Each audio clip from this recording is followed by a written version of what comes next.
உன் தோட்டம் மாதளஞ்செடிகளும் அருமையான கனிமரங்களும் மருதோண்டிச் செடிகளும் நளதச் செடிகளும் நளதமும் குங்குமமும் வசம்பும் லவங்கமும் சகலவித தூபவர்க்க மரங்களும் வெள்ளைப் பூஞ்செடிகளும் சந்தன விருட்சங்களும் சகலவித கந்தவர்க்கச் செடிகளுமுள்ள சிங்காரவனமாயிருக்கிறது. தோட்டங்களுக்கு நீரூற்றம் ஜீவத்தண்ணீரின் துறவும் லீபனோனிலிருந்து ஓடிவரும் வாய்க்கால்களும் உண்டாயிருக்கிறது என்று மணவாளன் மணவாளியின் தோட்டத்தைக் குறித்து சாட்சி கொடுக்கிறார். உன்னத பாட்டு 5:13-15 மணவாளிக்கு ஒரு தோட்டம் உண்டு. அந்த தோட்டத்தில் நீ தேவனுக்கு உடன்வேலையாளனாக இருக்கிறாய். பின்பு நீ தேவனுடைய பண்ணையும் தேவனுடைய மாளிகையுமாயிருக்கிறாய். கொரிந்தியர் 3:9 நீ தேவனுடைய தோட்டமாக இருப்பதால் தேவன் தாமே இதன் மேல் அக்கறை கொள்வார். உன்னுடைய தோட்டம் மாதளஞ்செடிகளும் அருமையான கனிமரங்களும் மருதோண்டிச் செடிகளும் நளதச் செடிகளும் நளதமும் குங்குமமும் வசம்பும் லவங்கமும் சகலவித தூபவர்க்க மரங்களும் வெள்ளைப் பூஞ்செடிகளும் சந்தன விருட்சங்களும் சகலவித கந்தவர்க்கச் செடிகளுமுள்ள சிங்காரவனமாயிருக்கிறது. இந்தவிதமான நறுமணம் வீசும் அப்போஸ்தல தீர்க்கதரிசன சுவிசேட தேவ வசனத்தை போதிக்கும் ஊழியர்கள் உண்டு. இவர்களுக்காக பரிந்து பேசி ஜெபிக்கவும் பொருளுதவி செய்யவும் தப்பான பாதைகளில் இந்த ஊழியர்கள் செல்ல முற்படும்போது எச்சரிப்பு செய்யவும் கடமைப்பட்டிருக்கிறாய். இன்று எச்சரிப்பு ஊழியம் செய்பவர் மிக சிலரே. இந்த ஊழியர்கள் எல்லோரும் உன் தோட்டத்திலுள்ள செடிகளே. மாதளஞ்செடிகளைப் போல ஊழியர்கள் உன் தோட்டத்தில் உண்டு. மாதளம்பழம் ஒரு பழமையானதும் வெப்பமான பூமியில் வளரும் பழ வர்க்கத்தை சேர்ந்தது. இந்த பழத்திற்கு நோயை தடுக்கவும் குணமாக்கும் மருத்துவத்தன்மையும் உண்டு. ஆத்துமாவில் பாவத்தை நீக்கவும் சரீரத்தின் நோயை குணமாக்கும் அப்போஸ்தல தீர்க்கதரிசன சுவிசேடக ஊழியர்கள் உண்டு. உனது தோட்டம் மாதளஞ்செடிகளும் அருமையான கனிமரங்களும் மருதோண்டிச் செடிகளும் நளதச் செடிகளும் நளதமும் குங்குமமும் வசம்பும் லவங்கமும் சகலவித தூபவர்க்க மரங்களும் வெள்ளைப் பூஞ்செடிகளும் சந்தன விருட்சங்களும் சகலவித கந்தவர்க்கச் செடிகளுமுள்ள சிங்காரவனமாயிருக்கிறது. தோட்டம் சிங்காரவனமாக மாற இந்த விதமான செடிகளும் அருமையான கனிமரங்களும் சகலவித தூபவர்க்க மரங்களும் இந்த மரங்கள் உண்டாக்கும் நளதம் குங்குமம் வசம்பு லவங்கம் போன்ற விசேஷித்த பொருட்கள் மிகவும் அவசியம். இந்த விதமான செடிகளும் மரங்களும் உலகில் அரிதாக காணப்படுகின்றன. இவைகளைப் போன்ற ஊழியர்களும் அரிதாகவே காணப்படுகின்றனர். இந்த விதமான விசேஷித்த நறுமணம் வீசி நம்மை கிறிஸ்துவண்டே கொண்டு போய் சேர்க்கும் ஊழியர்கள் வெறு சிலரே. இது போன்ற ஊழியர்களை நாம் காண்கிறோமோ? கிறிஸ்துவே இந்த ஊழியர்களின் வாழ்க்கைகளில் காணலாம். இவர்கள் வெறும் மேடை பிரசங்கிமார்கள் அல்ல. இவர்கள் வெறும் அற்புதத்திற்காகவும் தெய்வீக சுகத்திற்காகவும் ஜெபிக்கிற ஊழியர்கள் அல்ல. இவர்கள் கூட்டத்தை விரும்புகிறவர்கள் அல்ல. பணத்தை வைத்து உலகம் சுற்றி வலம் வந்து கூட்டங்கள் நடத்தும் ஊழியர்கள் அல்ல. இவர்கள் நறுமணம் அவர்கள் வசிக்கும் இடங்களிலிருந்து உலகமெங்கும் பரவும். அவர்களின் வாழ்க்கை கிறிஸ்துவின் வாழ்க்கையை கண்ணாடி போல பிரதிபலிக்கும். கீழே எழுதப்பட்டிருக்கும் செடிகள் பூக்கள் வேர் போன்றவைகள் தேவன் நமக்கு பல்வேறு விதங்களில் தரும் பரிசுத்தாவியானவரின் தூய வரங்கள். நமக்கு ஆவிக்குரிய வாழ்க்கையின் பக்தி விருத்திக்கும் பூரணம் அடைவதற்கும் பலவித வரங்கள் உண்டு.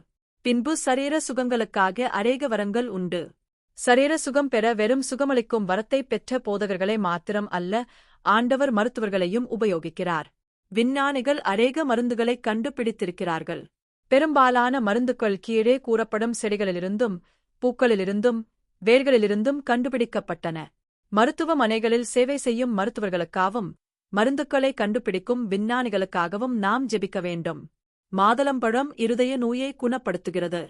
மருதாணி பூக்கள் ஹென்னா கேம்ஃபயர் அழகு பொருட்களாக மட்டும் அல்ல, சரீர ஆரோக்கியத்துக்கும் உதவுகிறது. இலாமிச்சை ஸ்பைக்நாட் ஒருவகை மனமுள்ள வேர் பழங்காலந்தொட்டே மருத்துவத்தில் முக்கிய பங்கு வகிக்கிறது. தரையடித் தண்டும் வேறும் முக்கிய பயன்கொண்டவை. கிருமி நாசினி, நறுமணங்குண்டது, சிறுநீரைத் தூண்டும் போன்ற தன்மைகள் உடையது. சிறுநீர் வியாதிகளை குணப்படுத்துகிறது. Urinary diseases. இறக்கை கீழ்த்தண்டு கேலமஸ் மருத்துவத்திற்கு உதவுகிறது. வயிற்று நோய்களிலிருந்து விடுதலை கொடுக்கிறது. இலவங்கப்பட்டை சின்னமன் அதிக அளவில் மருத்துவ உலகில் உபயோகப்படுகிறது. குங்குமப்பூ தூள் சாஃப்ரன் பவுடர் புற்று நோயிலிருந்து சுகம் பெற உதவுகிறது. கலமஸ் ஆலே கேலமஸ் பிளான்ட் நீரில் வளர்கிறது. ஒருவகை செடி இது மருத்துவத்தில் நல்ல முறையில் உபயோகப்படுகிறது. கணநீரினால் செய்யும் ஊழியங்கள் நமக்கு சரீரத்தில் சுகம் கொண்டு வருகிறது. கிறிஸ்துவின் நறுமணம் இந்த ஊழியர்களின் மூலம் எங்கும் பரவுகிறது. சந்தனம் ஆலோஸ் ஒரு சுத்திகரிக்கும் மருந்தாக உதவுகிறது. தீர்க்கதரிசன ஊழியங்கள் கிறிஸ்துவின் சரீரமாகிய சபையைக் கொள்ள தத்துவங்களிலிருந்து நீக்கி சுத்திகரிக்கிறது. இந்த தோட்டங்களை நமது கண்களின் நீரூற்றால் பராமரிக்க வேண்டும். நமது ஆவிக்குரிய வாழ்க்கைகளிலிருந்து எப்போதும் கிறிஸ்துவின் ஜீவ தண்ணீர் சுரந்து கொண்டே இருக்க வேண்டும். எப்போது நாம் பாவம் செய்வோமோ அப்போதே இந்த ஜீவ தண்ணீர் வற்றிவிடும். நமக்கும் நமது தோட்டங்களிலுள்ள மரங்களுக்கும் செடிகளுக்கும் இடையே உள்ள உறவு அருந்துவிடும். ஆவியானவர் தாமே நமது தோட்டங்களிலுள்ள மரங்களையும் செடிகளையும் அகற்றிவிடுவார். நமது தோட்டங்கள் வெறுமனே காணப்படும். வாடையே, எறும்பு, தெண்டலே, வா, கந்தப்பிசிங்கள் வடிய என் தோட்டத்தில் வீசு. என் நேசர் தம்முடைய தோட்டத்துக்கு வந்து தமது அருமையான கனிகளை புசிப்பாராக என்று மணவாளன் காற்றை நோக்கி ஆணையிடுகிறார். உன்னத பாட்டு 4:16 டோட் பரிசுத்தாவியானவர் காற்றைப் போல செயல்படுகிறார். யோவான் 3:8. பரிசுத்தாவியானவர் மணவாளனின் தோட்டத்தில் மேல் அசைவாடுகிறார். அவர் காற்றாக வீசி தோட்டத்திலுள்ள கந்தப்பிசிங்களை வடிய செய்கிறார். மணவாளியே, பரிசுத்தாவியானவர் உனது தோட்டத்திலுள்ள பலவிதமான ஊழியர்களுக்கு உனது எபத்தாலும் தொண்டாலும் கிறிஸ்துவின் நறுமணத்தை எங்கும் பரவ செய்கிறார். உன் நேசர் தம்முடைய தோட்டத்துக்கு வந்து தமது அருமையான கனிகளை புசிக்க வருவார். உன் தோட்டத்தில் நாட்டப்பட்டிருக்கும் ஊழியர்கள் மணவாளன் விரும்பும் கனிகளை கொடுக்க வேண்டும். இன்று நீ ஒரு பிரபல ஊழியருக்காக ஜெபித்து பண உதவி செய்யக்கூடும். ஆனால் இந்த ஊழியர் மணவாளன் விரும்பும் கனிகளை கொடுக்காவிட்டால் தோட்டத்தின் சொந்தக்காரர் இந்த மரத்தின் கனிகொடாத்திருக்கிற கொடி எதுவோ அதை அவர் அறுத்துப் போடுகிறார். கனி கொடுக்கிற கொடி எதுவோ அது அதிக கனிகளை கொடுக்கும்படி அதைச் சுத்தம் பண்ணுகிறார். யோவான் 15:2. நீங்கள் மிகுந்த கனிகளை கொடுப்பதினால் என் பிதா மகிமைப்படுவார், எனக்கும் சீஹராயிருப்பீர்கள். யோவான் 15:8. பின்பு நல்ல கனி கொதாத மரமெல்லாம் வெட்டுண்டு அக்கினியிலே போட்டுவிடுவார். மத்தேயு 7:19. எண்ணி முடியாத ஒரு பலத்த ஜாதி உன் தேசத்தின்மேல் வருகிறது. அதின் பற்கொள் சிங்கத்தின் பற்கொள், துஷ்ட சிங்கத்தின் கடைவாய்ப்பற்கொள் அதற்கு உண்டு. என் திராட்சச் செடியை அழித்து என் அத்திமரத்தை உரித்து அதின் பட்டையை முற்றிலும் தின்று போட்டது. அதின் குலைகள் வெண்மையாயிற்று. யோவேல் 1:4-7. இந்த கடைசி காலத்தில் அந்திக்கிறிஸ்துவின் ஆவி உனது அருமையான தோட்டத்தில் பிரவேசித்து திராட்சச் செடியை அழித்து அத்திமரத்தை உரித்து அதின் பட்டையை முற்றிலும் தின்று போட்டது. திராட்சச் செடி போன்ற ஊழியர்கள் இன்று காட்டுச் செடியாக மாறிவிட்டார்கள். சத்துருவானவன் அவர்களின் ஊழியங்களை அழித்து அவர்களின் இடங்களில் காட்டுச் செடிகளை நீங்கள் அறியாத சமயம் நட்டுவிட்டு போய்விட்டான். அத்திமரம் போன்ற வல்லமையான ஊழியர்கள் வஞ்சிக்கப்பட்டு தங்கள் பட்டைகளை உரிக்க இடம் கொடுத்து வாடிப்போய் நின்று கொண்டிருக்கிறார்கள். அந்திக்கிறிஸ்துவின் பற்கொள் சிங்கத்தின் பற்கொள், துஷ்ட சிங்கத்தின் கடைவாய்ப்பற்கொள். யோவேலின் தீர்க்கதரிசனம் நிறைவேறி வருகிறது. உன் நேசர் எப்படி தன் கனிகளை இந்த திராட்செடிகளிலிருந்தும் இந்த அத்திமரங்களிலிருந்தும் புசிப்பார். உன் தோட்டத்தை மணவாளனோடு சேர்ந்து இருந்து உரம் போட்டு கொலைகளை எடுத்து பராமரிப்பு செய்ய வேண்டும். வெட்டப்பட்ட மரங்களின் வேர்களை முற்றிலும் களைந்து எடுத்து புதிய நாற்றுக்களை நடுவதற்கு மணவாளனிற்கு உதவி செய்ய வேண்டும். என் சகோதரியே, என் மணவாளியே, நான் என் தோட்டத்தில் வந்தேன். என் வெள்ளைப்போளத்தையும் என் கந்தவர்க்கங்களையும் சேர்த்தேன். என் தேன்கூட்டை என் தேனோடு புசித்தேன். என் திராட்சரசத்தை என் பாலோடும் குடித்தேன். சிறையரே, புசியுங்கள். பிரியமானவர்களே, குடியுங்கள், பூர்த்தியாய் குடியுங்கள் என்று மணவாளன் எருசலேமின் குமாரத்திகளுக்கு சொல்கிறார். உன்னத பாட்டு 5:1. டோட் இப்போது மணவாளன் தன் தோட்டத்திற்கு, அதாவது உன் ஊழிய இடத்திற்கு வருகிறார். உனது செடிகளையும் மரங்களையும் காண விரும்புகிறார். கமியோரா மரம் உண்டு பண்ணும் வெள்ளைப்போளம் கிறிஸ்துவின் பரிசுத்தத்தையும் கிறிஸ்துவின் சரீரத்தின் பரிசுத்தத்தையும் குறிக்கிறது. கிறிஸ்துவின் சரீரத்தில் அங்கமாயிருக்கும் தேவ பிள்ளைகள் கிறிஸ்துவின் பரிசுத்தத்தை தங்களுக்குச் சொந்தமாக்கிக் கொள்கிறார்கள். கிறிஸ்துவின் கந்தவர்க்கங்கள் எவையாகும்? அவரின் குணாதிசயங்களான அன்பு, இரக்கம், நீதி, தாழ்மை போன்றவைகள் கிறிஸ்துவின் கந்தவர்க்கங்களாகும். அவரின் பரிசுத்தமும் அவரின் கந்தவர்க்கங்களும் ஒன்றாகிறது. அவரின் பரிசுத்தத்தை அவரின் குணாதிசயங்களிலிருந்து பிரிக்க முடியாது. அவரின் அன்பு பரிசுத்தமானது. அவரின் இரக்கம் பரிசுத்தமானது. அவரின் தாழ்மை பரிசுத்தமானது. மனிதர்களின் குணாதிசயங்கள் பரிசுத்தமானது அல்ல. கிறிஸ்து பரிசுத்தர். ஆனால் அவருடைய இரத்தத்தால் கழுவப்பட்ட நாமோ பரிசுத்தவான்களாக்கப்படுகிறோம். மணவாளன் பரிசுத்தத்தில் பிறந்தார். மணவாளியோ பாவத்தில் பிறந்தாள். அவருடைய கந்தவர்க்கங்கள் பரிசுத்தமானது. ஆனால் மணவாட்டியின் கந்தவர்க்கங்களோ பரிசுத்தமாக்கப்படுகிறது. கிறிஸ்துவின் பரிசுத்தம் அவரின் கந்தவர்க்கங்களோடு கலக்கப்பட்டிருக்கிறது. தேனீக்கள் எப்படி தேனை பலவிதமான மலைகளிலிருந்து சேகரித்து தேன்கூட்டை கட்டுகிறதோ, நாமும் சத்தியத்தை பிரசங்கிக்கும் உண்மையான பல போதகர்களிடம் போயோ அல்லது தனித்து ஆண்டவரின் பாதத்தில் அமர்ந்து தியானித்தோ தேவ வசனங்களின் வெளிப்படுத்தல் பெற்று ஒரு தேன்கூட்டில் கடைசியாக சேர்த்து வைக்கிறோம். தேவ ஊழியர்கள் தேவ வசனத்தை தியானித்து சரியாக விளக்கி கிறிஸ்துவின் தேன்கூட்டில் சேகரிக்கிறார்கள். இந்த தேனை பரிசுத்தாவியானவர் சுவை பார்த்து உண்மையான கலப்படம் இல்லாத தேன் என்று சாற்றுதல் கொடுக்கிறார். இன்று மார்க்கெட்டில் தேன் வாங்குகிறோம். அதில் கலப்படம் இருக்கிறது. ஆனால் நேராக தேன்கூட்டிலிருந்து தேனை எடுப்போமானால் அது சுத்தமானதாக இருக்கும். நமது தோட்டங்களிலுள்ள உண்மையான தேவ ஊழியர்கள் கண்டிப்பாக தேன்கூடுகளை வைத்திருப்பார்கள். அநேக கர்த்தருக்குள் நித்திரையடைந்த ஊழியர்களின் கடிதங்கள், புத்தகங்கள், பிளாக்ஸ் போன்றவைகள் இந்த தேன்கூடுகளில் தேவனால் பத்திரமாக பாதுகாக்கப்பட்டு வருகிறது. கிறிஸ்துவின் தேன் கலப்பு இல்லாத தேவ வசனமாகும். கிறிஸ்து இந்த தேனை தன் தேன்கூட்டோடு புசிக்கிறார். நான் 15 வருடமாக எழுதிய என் நேசரின் சத்தம் என்ற புத்தகத்தை என் நேசர் அவரின் தேனோடு புசிக்கிறார். கிறிஸ்துவின் திராட்சரசம் என்பது அவர் சிந்திய இரத்தம். நற்கருணையின் மூலம் கிறிஸ்துவின் சரீரத்தின் அங்கத்தினர் அவரது பாடுகளை நினைவு கூர்ந்து இந்த பானத்தை பருகுகிறார்கள். கிறிஸ்துவின் பால் என்பது தேவ வசனத்தின் அடிப்படை தத்துவங்கள். தேவ வார்த்தையும் கிறிஸ்துவின் இரத்தமும் ஒன்றாகவே இருக்கிறது. கிறிஸ்து தரும் பரிசுத்த இரத்தமும் அவரின் பாலான அடிப்படை தேவ சத்தியங்களும் ஒன்றாகவே இணைந்து இருக்கிறது. இந்த அடிப்படை தத்துவங்களை அறியாமலிருந்தால் ஒரு புதிய விசுவாசி ஆவிக்குரிய வாழ்க்கையில் வளர முடியாது. யூதர்கள் தேவ வார்த்தையை ஏற்றுக்கொள்கிறார்கள். ஆனால் கிறிஸ்துவின் இரத்தத்தை ஏற்றுக்கொள்ளவில்லை. இன்று கொள்ள போதகர்கள் இரத்தத்தை சிந்தி மரித்து எழும்பிய கிறிஸ்துவை பிரசங்கிக்காமல் வேறு ஒரு கிறிஸ்துவை பிரசங்கிக்கிறார்கள்.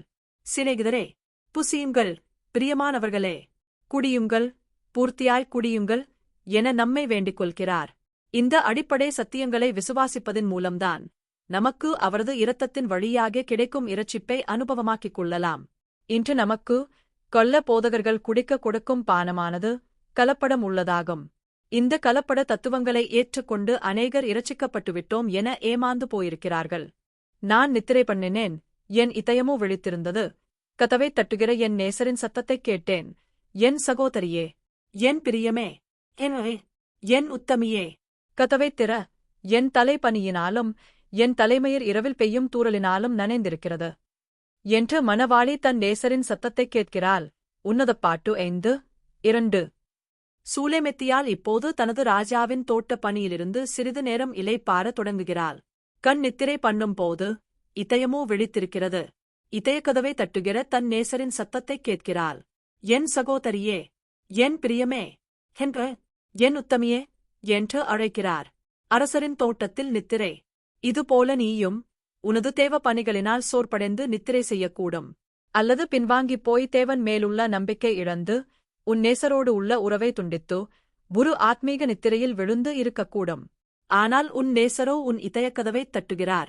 அநேக நேரமாக அவர் உன் இதயக்கதவண்டையில் காத்துக் கொண்டிருக்கிறார். இரவின் நீடிய காத்திருப்பு அவர் தலைமயிரில் பனியையும் இரவில் பெய்யும் தூறலையும் உண்டு பண்ணியிருக்கிறது. தெய்வீக எழுத்தர் இங்கே தன் காவிய நயத்தை வெளிப்படுத்துகிறார். காத்திருப்பு தேரி என்ற பதத்தை உபயோகிக்காமல் குளிரினால் இரவில் உண்டாகும் பனியை உதாரணமாகக் காண்பிக்கிறார். அநேக நாட்கள் பிரிந்திருப்பினும் உன் காதுகள் மந்தமாகாமல் அவரின் மெல்லிய அன்பின் குரலை கேட்டு உணர முடிகிறது. நீ அவரை விட்டு பிரிந்தாலும் அவர் உன் இதய கதவை விட்டு போகவில்லை. அங்கேதான் நின்று கொண்டிருக்கிறார். உனக்கு இந்த பிரிந்திருத்தல் குறுகிய காலமாக இருப்பது போல தோன்றும். ஆனால் அவருக்கோ இந்த பிரிவு நீண்டதாக இருக்கிறது. நாம் சிறைய காலம் நமது பிள்ளைகளை விட்டு பிரிந்திருந்தாலும் நீடிய காலம் பிரிந்துப்பதைப் போல தோன்றும். எப்படிப்பட்ட மணவாளனின் அன்பு! இந்த உலக நேசம் உன்னை தன்னிடம் ஈர்க்கவில்லை.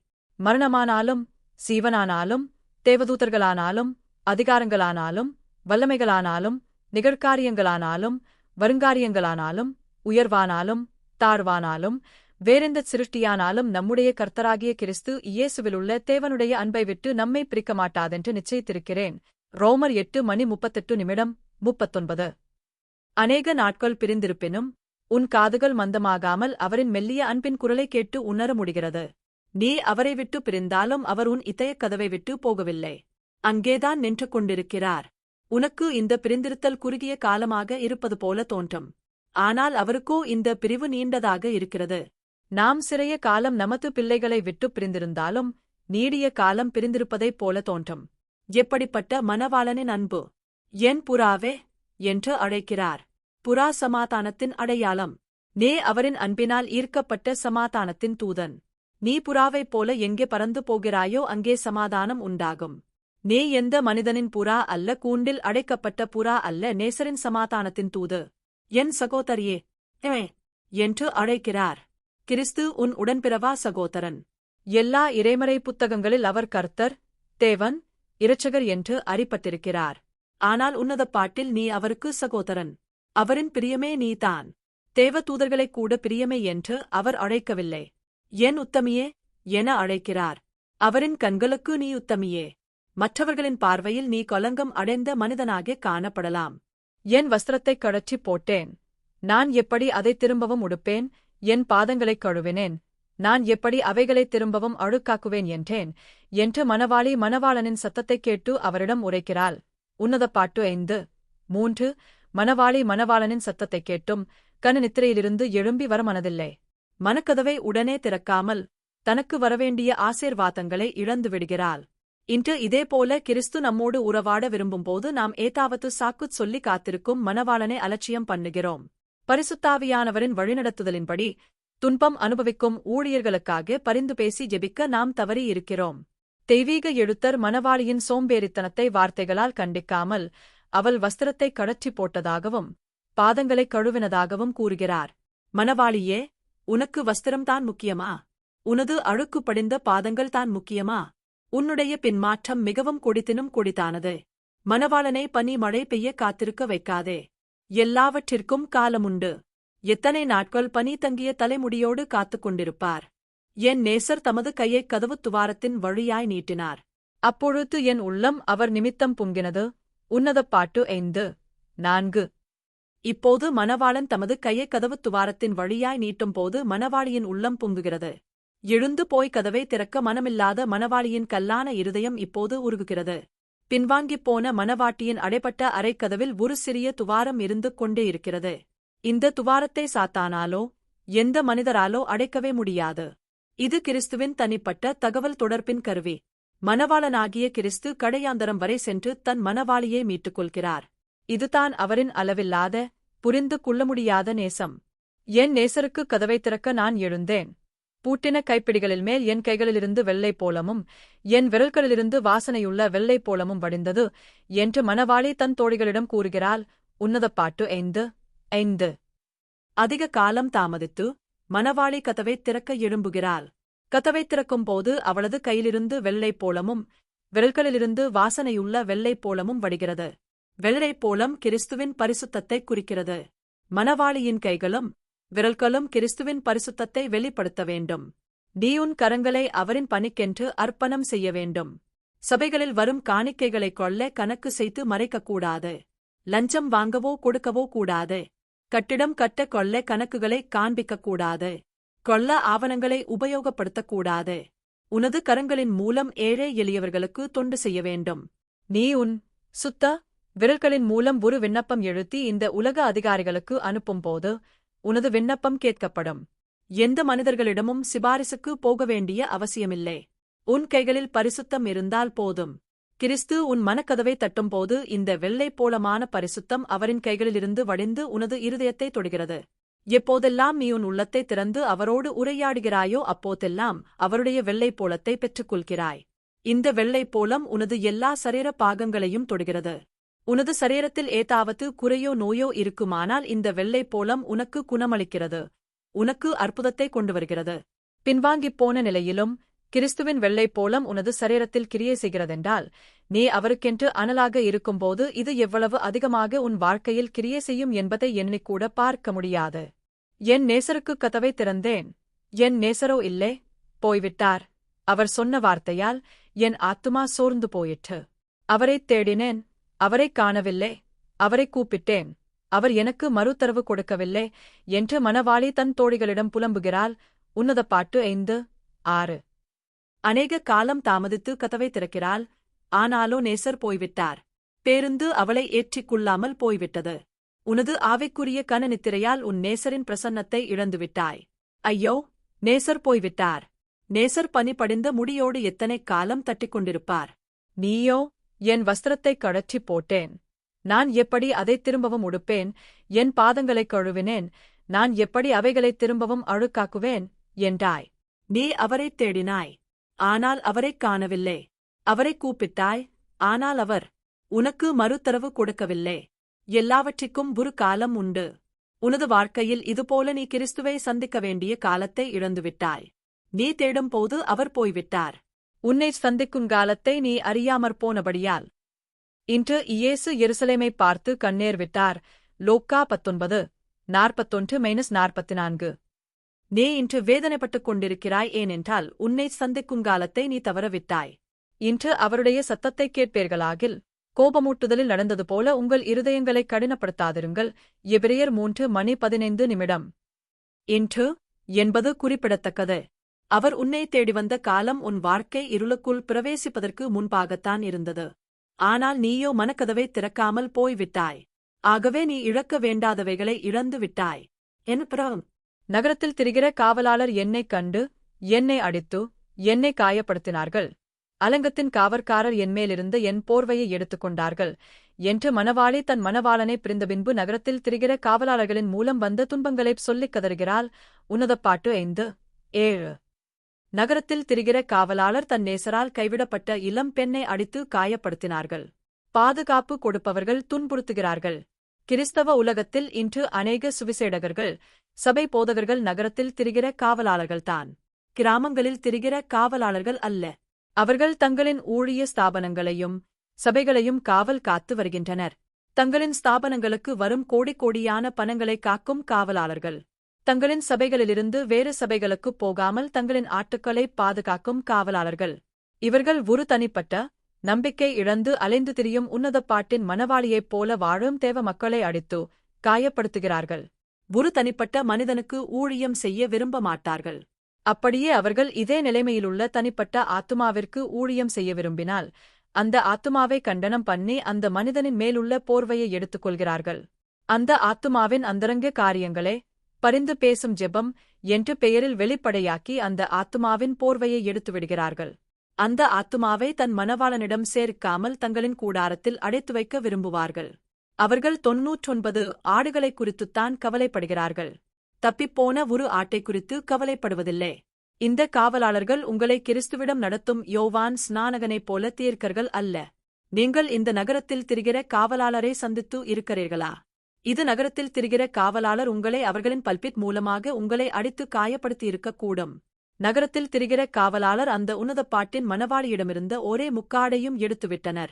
எருசலேமின் குமாரத்திகளே, என் நேசரைக் கண்டீர்களானால் நான் நேசத்தால் சோகமடைந்திருக்கிறேன் என்று அவருக்குச் சொல்லும்படி உங்களை ஆணையிடுகிறேன் என்று நகரத்தில் திரிகிற காவலாளர்களால் துன்புறுத்தப்பட்ட மணவாளி தன் தோழிகளிடம் தனது சோகத்தைக் கூறுகிறாள். உன்னதப்பாட்டு 5:8. நகரத்தில் திரிகிற காவலாளர்களால் காயப்படுத்தப்பட்ட மணவாளனின் மணவாளி தன் தோழிகளிடம் தனது சோகத்தைக் கூறுகிறாள். இன்றும் உங்களுக்கு பாரத்தோடு ஜெபித்து தேவ ஆறுதல் கூறுவதற்கு அநேக தேவபிள்ளைகள் இருக்கிறார்கள். இவர்களுக்கு பிரசங்கம் செய்யத் தெரியாது. இவர்களுக்கு எந்த மேடையும் கிடையாது. ஆனால் உங்களுக்காக ஆறுதலாக தேவ வாக்குத்தத்தங்களைக் கூறி ஜெபிப்பார்கள். உங்களது அந்தரங்க ரகசியங்களை இவர்களுக்குத் தெரிவிக்க தயங்க மாட்டீர்கள். மணவாளன் தன்னை விட்டுப் போன பின்பு மணவாளி தன் தோழிகளைப் பார்த்து கூறுகிறாள், என் நேசரைக் கண்டீர்களானால் நான் நேசத்தால் சோகமடைந்திருக்கிறேன் என்று அவருக்குச் சொல்லும்படி உங்களை ஆணையிடுகிறேன். உன்னதப்பாட்டு 5:8. இதைக் கேட்டவுடன் தோழிகள் அவளை நோக்கி, ஸ்திரீகளுக்குள் ரூபவதியே, மற்ற நேசரைப் பார்க்கிலும் உன் நேசர் எதில் விசேஷித்தவர்? நீ இப்படி எங்களை ஆணையிட மற்ற நேசரைப் பார்க்கிலும் உன் நேசர் எதினால் விசேஷித்தவர் என்று கேட்கிறாள். உன்னதப்பாட்டு 5:9. தோழிகள் இந்த நேசரை மணவாளி அறிந்தவண்ணம் அறியவில்லை. அதனால்தான் நீ இப்படி எங்களை ஆணையிட மற்ற நேசரைப் பார்க்கிலும் உன் நேசர் எதினால் விசேஷித்தவர் என வினவுகிறாள். மணவாளி பின்வாங்கிப் போன நிலையில் இருந்தாலும் தன் நேசர் எல்லாரை விடவும் விசேஷித்தவர், உயர்ந்தவர் என்று நன்கு அறிவாள். தான் கருப்பானவள் என்று தன்னை குறித்து தனது தோழிகளிடம் சொல்லியும் அவள் தோழிகள் அவளை ஸ்திரீகளுக்குள் ரூபவதியே என்று அழைக்கினர். நாம் இந்த தோழிகளைப் போல மற்ற தேவ பிள்ளைகளை இதுபோல அழைக்கிறோமா? என் நேசர் வெண்மையும் சிவப்புமானவர், 10,000 பேர்களில் சிறந்தவர் என்று தொடர்ந்து மணவாளி தன் தோழிகளிடம் மணவாளனின் மகத்துவ ஆழ்த்தத்துவத்தைக் குறித்து சொல்லுகிறாள். உன்னதப்பாட்டு 5:10. நிறத்தில் இயேசு வெண்மையும் சிவப்புமானவர். வெண்மை பரிசுத்தத்தையும் சிகப்பு சிலுவையில் சிந்திய அவரின் இரத்த பலியையும் குறிக்கிறது. இந்த உலகிலுள்ள 10,000க்கும் அதிகமான மனிதர்கள் வழிபடும் தேவர்கள், மகா பெரிய உலகத் தலைவர்கள், மனிதர்களின் திரைப்பட நடிகர்கள், விளையாட்டு வீரர்கள், மதத் தலைவர்கள் போன்றவர்கள் உண்டு. இவர்களில் யாரும் இயேசுவை விட சிறந்தவர் இல்லை. மணவாளியே, இந்த சத்தியத்தை இந்த உலகம் ஏற்றுக்கொள்ளவில்லை. ஆனால் நீயோ அறிந்திருக்கிறாய். அவர் தலை தங்கமயமாயிருக்கிறது, அவர் தலைமயிர் சுருளாயும் காகத்தைப் போல் கருமையாயுமிருக்கிறது என்று தொடர்ந்து மணவாளி தன் தோழிகளிடம் மணவாளனின் மகத்துவ ஆழ்தத்துவத்தை புகழ்ந்து பாடுகிறாள். உன்னதப்பாட்டு 5:11 இயேசு கிறிஸ்து தாவீது ராஜாவின் வம்சத்தில் வந்த அரச பரம்பரையைச் சேர்ந்தவர். ரோம போர்ச்சேவகர்கள் இந்த ராஜாவின் தலையில் முள்முடியை அணிவித்ததால் அவர் தலை தங்கமயமாக்கிவிட்டது. முள்முடி அவரின் முடியை தங்கமயமாக்கிவிட்டது. பொன் கிரீடம் அணியாத இந்த ராஜாதான் இனி இந்த உலகத்தை ஆளப்போகிறவர்.